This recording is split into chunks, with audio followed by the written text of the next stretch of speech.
From the field now to the bedroom.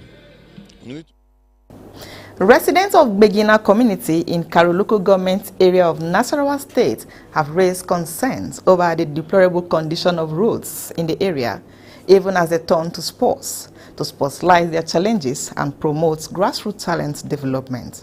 Oche Ngbede reports. For years, residents of Giadana community in Karu local government area of Nasarawa State has depended solely on communal efforts to develop their area. However, they said these efforts have yet to deliver the desired result, hence the call for government intervention.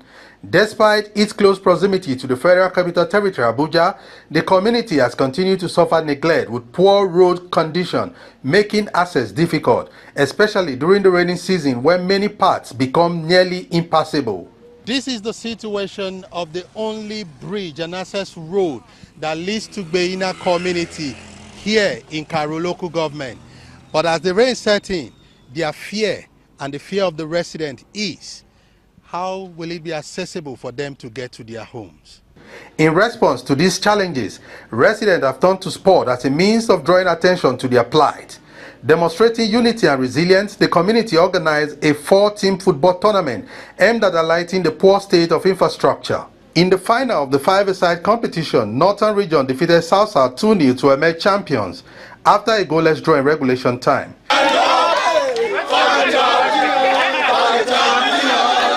Thank God Almighty that we have a resilient team that came together.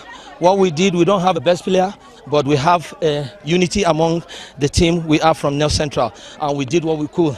At the end of the day, victory is ours. Thank you. Speaking at the event, community leaders, the chairman of the community and the wife of the late chairman Peter Agana, whose legacy inspired the tournament a year ago, said the initiative was not just for entertainment, but also a deliberate effort to send a strong message to relevant authorities on the urgent need for intervention.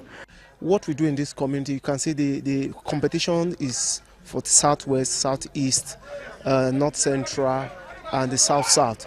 Is a way of drawing government's attention to know that in this community we are one indivisible persons, and whatever you see in this community today is the handwork of every landlord that is here, from the road to the light to every other thing you see here. Every development that is taking place here is strictly done by the community. We are calling the government to please look at the problem of this community.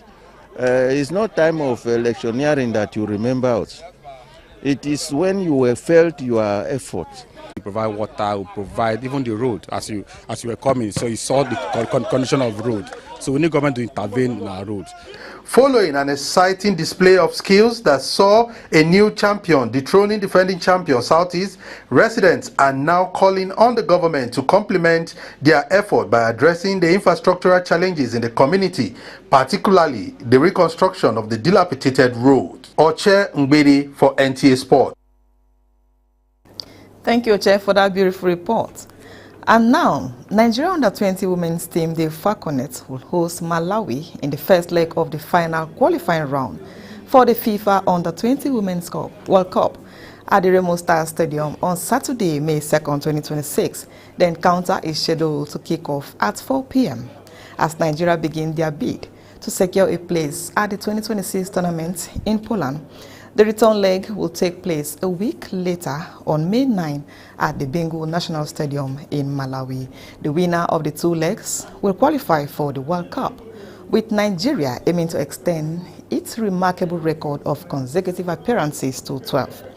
Preparations for the clash have seen the Falconets complete a 3-week training camp in Abuja under head coach Moses Aduku. The team capped their build-up with an emphatic 9-0 victory over Lakeside Queens in a friendly match. Malawi's side, known as the Young Scotia, head into the tie with a blend of youth and experience. The squad includes several players who have already featured for the senior national team, notably Letitia Chinwamula and Olivia Pikani. And the Nigerian Football Federation (NFF) has officially confirmed the fixtures for the playoff round of this year's President Federation Cup, marking the start of the national competition following the conclusion of stage FA Cup competition across the country, where winners and runners-up emerged. The tournament will commence with playoff matches scheduled for Wednesday, May 6 at various venues nationwide. In one of the headline fixtures, Lagos-based G12 FC will face Osun State champions Dukla Kario FC at the MKO Abiola Sports Arena in Abeokuta. Elsewhere, Ondo champions Sunshine Star Under-19 are set to take on Ekiti Amoni FC in Osogbo. Other fixtures in the men's category include Westgate FC of Edo against Amanda FC of Anambra in Enugu State, while Zamfara United Feeders will clash with Kanta Warriors of Kebbi in Sokoto. Adamawa Academy are scheduled to face El Kanemi Junior from Bonu in Bauchi, and Sporting Supreme Under-19 of Abuja will travel to Lafia for a tie against Regners FC of Kogi State. Meanwhile, head coach of Nigeria's senior national team, Eric Chell, has stepped up efforts to identify new talents from the domestic league as part of plans to strengthen the Super Eagles ahead of the upcoming international fixtures.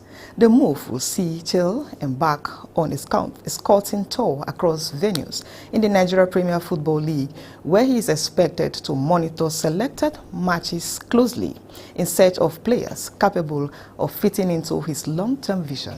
For the national team, the initiative forms part of a broader strategy to widen Nigeria's talent pool beyond its traditional reliance on foreign-based players. The coach is also expected to use the forthcoming Unity Cup in London as a key assessment platform. Several home-based players are likely to be given opportunities to stake their claim for regular inclusion, particularly as the team prepares for more competitive international assignments. Chell's increased attention to the NPFL underscores a deliberate effort to bridge the gap between domestic football and the international stage, while also reinforcing confidence in the league as a credible source of talent. Meanwhile, Nasarawa Amazons and Abia Angels have secured their qualification for the NWFL Premiership Super 6, both achieving the feat with a game remaining in the regular season. Nasarawa Amazons, runner-up in the previous campaign, confirmed their place after it had fought 2-1 comeback victory over Sunshine Queens in Lafia. The hosts fell behind early in the encounter but responded decisively, with Bibiana Odo scoring twice in quick succession to run the game round and seal all 3 points. Meanwhile, Abia Angels have reached the Super 6 for the first time in their history, marking a significant milestone for the club. Their qualification comes after narrowly missing out last season when they fell short in the race for a place among the top teams. Both teams will now shift focus to the Super 6, where the NWFL Premiership title will be decided. They wore the green and white with pride, won medals for Nigeria and filled stadiums with joy. But for many of our retired sports champions, the glory has faded into struggle. This special report underscores the hard reality athletes face after retirement. For many athletes, the roar of the crowd, the thrill of competition, and the pride of representing their country define the peak of their careers.